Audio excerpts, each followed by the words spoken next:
Aš nedaug avarijų turėjau, 10 avariją čia, tai čia nieko tokio. Kelinta avarija? Kelinta? 10. O tu pats nieko nesusitrenkiai niekada? Ta, porą randų turiu ir so. Taigi pagrindinė problema yra, kad tu mėgsti vairuoti. Nu jo. O Ramūnai, kodėl neišsilaikai teisę, jeigu tai patinka vairuoti? Buvau pradėjęs laikyti, bet kažkaip buvo taip, kad, su draugais užbalevojau ir nenuėjau į tuos kursus ir tuo viskas baigėsi. O kai tuos kursus lankėjai, tai atsimeni, buvo tokia taisyklė, kad išgerus negalima vairuoti. Ta prasme, tu tai žinai, ar ne? Taip, žinau. O tai kodėl vis tiek sėdi ir 10 kartą tave pagauna? Ne 10 kartą mane pagauna, o 10 kartą avariją buvau padaręs. Ai. 3 kartą atrodo pagavo. O kiek mane pagavę? Kokie, ką žinau, 14-15 kartų. Tiek esi turėjęs jau reikalų su pareigūnais. Mane pirmą kartą sustabdė, kai man buvo 13 metų. Ten ir tai mūsų mašina buvo, su draugu pusiau pirkta, viso, nusipirkom karočią. Ir sudaužėm. Ir viso. Nesudaužėm. Šitos nesudaužėt. Ne. O kokiu tikslu tą automobilį įsigijot? Nes tikrai ne tam, kad įveikinėt atstumus nuo taško A iki taško B. Neturėjau su kuo į mokyklą bilės važinėti, tai reikėjo... O 12-mečiai vaikui reikia automobilio į mokyklą, kad nuvažiuoti, ar ne? Tai ką, žinau, į 5 klasę jau, tai su dviračiu nevažiuosiu. Skriaudėjai? Šiek tiek tuos, kurie pėsti į mokyklą su klumpėm vaikšto. Ne, mane bandė skriaus, bet kai vienam nosis lūžo, tai po to jau nebandė mane skriaus. Tai esi ir nosių palaužęs, ir automobilių sudaužęs, ir su... Tai vienas nesiskaito. Ir su pareigūnais 15 kartų reikalų turėti irgi nesiskaito? Tai ten pochu.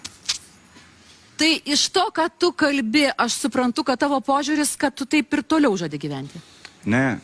O tai ką keisi savo gyvenime? Įsilaikysiu teisės ir, nežadau, blėt, sorry, čia žargonus mano, nežadau vieno to po policiją tūsytis, ir viskas. Tu sakei, kad nesiskaito 15 kartų policijoje, slaužytos nosys ir visa kita. O kas skaitosi? Čia šiaip ne tau klaus. O aš galiu paklausti? Ar čia ir ne man? Nei jum, nei jei karočią nereikia žinoti. Kada norėsi, tada sustosi. Be abejo. O nebijai, kad sustabdys ne policininkas, o dievulis. Tu ačiū Dievui tada. Ta prasme, kai baigsis, tai Gerai, baigsis. nesukit galvos dėl manęs. Jei kai baigsis, tai baigsis, Ramūnai, tada nuoširdus klausimas. Klausiu, kaip vyras vyro, nes šia moteris klausinėjo tavęs, jos gal nelabai ir supranta tos vyriškos psichologijos. Ar turi merginą, beje? Turėjau. Turėjai? Turėjau, bet kaip sudaužiau motinos golfą, tai karočią paliko mane. Taigi, matai, merginom galbūt nepatinka tokie vaikinai kaip tu. Nepagalvojai niekada? Ne, aš tau papasakočiau visai kitą temą, bet aš čia prie kamerų tikrai nepasakosiu ir, dėl ko jinai su manim buvo ir taip toliau. Ramūnai, bet kaip tu atrodo, merginoms patinka, sakysime, toksai gyvenimo būdas, kokį tu vedi? Kai kuriom patinka, kai kuriom ne, yra dvi prasmės. Bet dabar merginos neturi. Galiu gauti vėlę kurią. Lazdijose? Tokios lengvai prieinamos merginos? Be abejo. Tik zvanoką duodu ir viso pasimu. Iš kur tu gauni pinigų šiandien? O pinigų iš kur gaunu, tai čia jums tikrai neaktualu žinot. Irgi ne mano reikalas. Be abejo.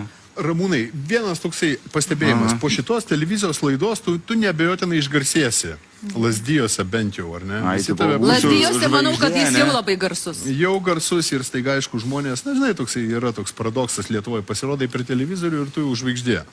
Bet kaip tu atrodo, kaip žmonės vertins tavęs? Sakys, šį yra septinas pavyzdys ir jie kaip tik sakys, pasižiūrėjo, koks blogas lazdijietis vis dėlto atsirado. Ne, supranti, čia ne apie tą žvaigždę, nei kažką. Karočią, paėmiau, atvažiavau ir noriu, sėdžiu.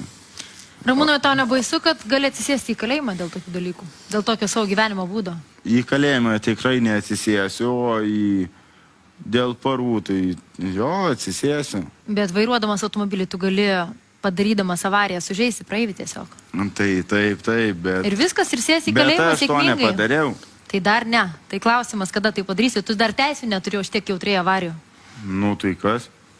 Tai aš tavęs ir klausiu, ar nebijai, kad tave pasodins į kalėjimą? Ai, gerai, tik nespank. Gintarė, tai nespanksta, o galiu paklausti, ar tu truputėlį nesi apspangęs dabar mūsų studijoje? Aš? O gal? Ant drąsos. Nu, ir ką? Ačiū tau, kad atėjai į mūsų O laidą. negalima čia būti? Galima čia būti ir labai gerai, kad atėjai, nes Ramūnai, mes čia tikrai iš tavęs herojaus šį vakarą nenorim padaryti. Tai jau nekalbysis? Neįdomu.